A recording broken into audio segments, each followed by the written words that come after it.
Hi everyone and welcome to my channel, and today I'll be reading an Arlecchino Listener by me. So let's get into it. You used to think that the quiet between you was romantic. You'd remember the times Arlecchino would brush your hand in passing, or glance at you across the room when no one was looking.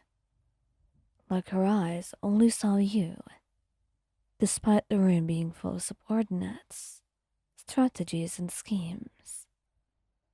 It was thrilling at first, forbidden, a secret that you carried in your chest like a spark that you were terrified to show the wind.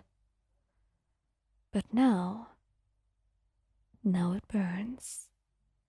You sit at the edge of her desk, legs crossed, chin in your palm as she reviews a mission report.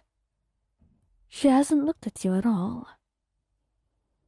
Not the way she does when it's just the two of you. Not the way she does when the doors are locked and the world is forgotten. And she whispers your name like it's something holy and sacred. Today, you are merely invisible. And you're tired of it. You've been invisible for a while now.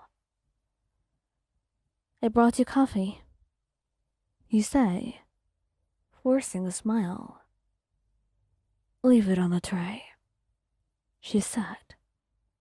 No thank you, no glance, and no warmth. And you do as she asks, your jaw clenched.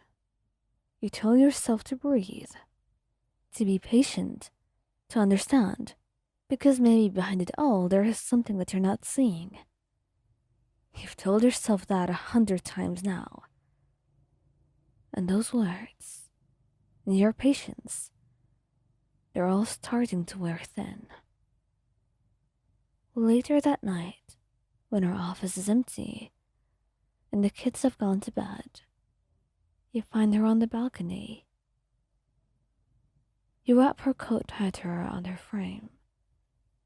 She does not flinch at your touch, but does not lean into it either. You should sleep, Harley. You murmur. I will. Eventually. She always says that. You step in front of her, arms crossed, the words heavy on your tongue. Why don't they know? She blinks. Know what? About us. And she looks at you like you've just spoken in riddles. And maybe to her you have. You exhale. Lenny, Lynette, Frimine, the children and the Fatui who work here. I know they suspect something, but none of them know. This is so... Arlecchino's gaze sharpens as she cuts you off. We agreed it was safer this way.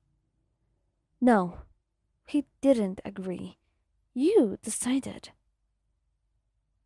And then there was silence. The wind whistles between you, and you press on. I'm not asking for parades, but I want to walk beside you.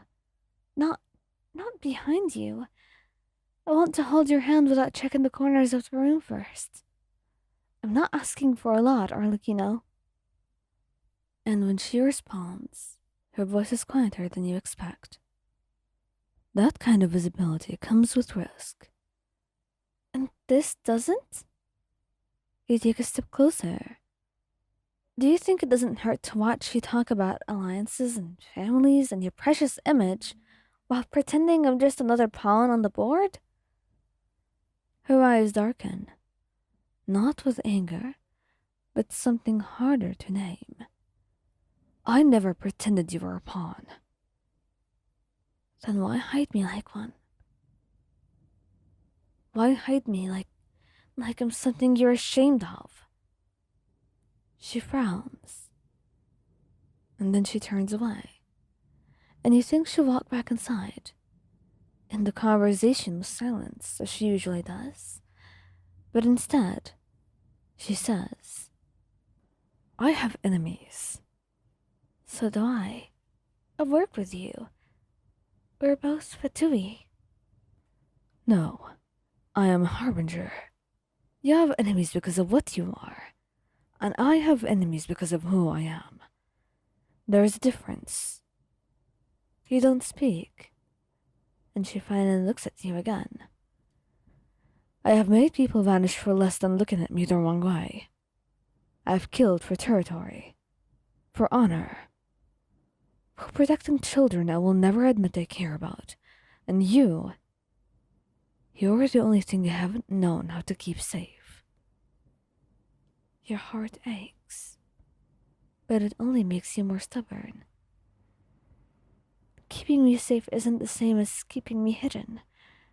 You must understand that. She's quiet for a long time. And then, surprisingly, she says something you don't expect. Come with me tomorrow. You blink. What? To the morning debrief? Stand beside me. You want people to see us? She meets your eyes. I want you to see that I'm not ashamed. Your breath catches. It's not everything, but it's something, and you will cling to it. The next morning, you're terrified. You don't dress to blend in. You wear the color she likes on you. The one she once traced down your arm in the dark and called dangerous. You stand at her side, just like she told you. And when one of the other harbingers raises a perfectly sculpted brow at your position, Arlecchino does not look away. She reaches for your hand, just for a second. But it's enough. It's a declaration. It's a beginning. And no one says a word. They don't have to. But the rumors spread all the same. You hear the murmurs in the room once it's all over. And that day, you're no longer invisible. You're no longer standing in her shadow. Because for once, the light was on both of you.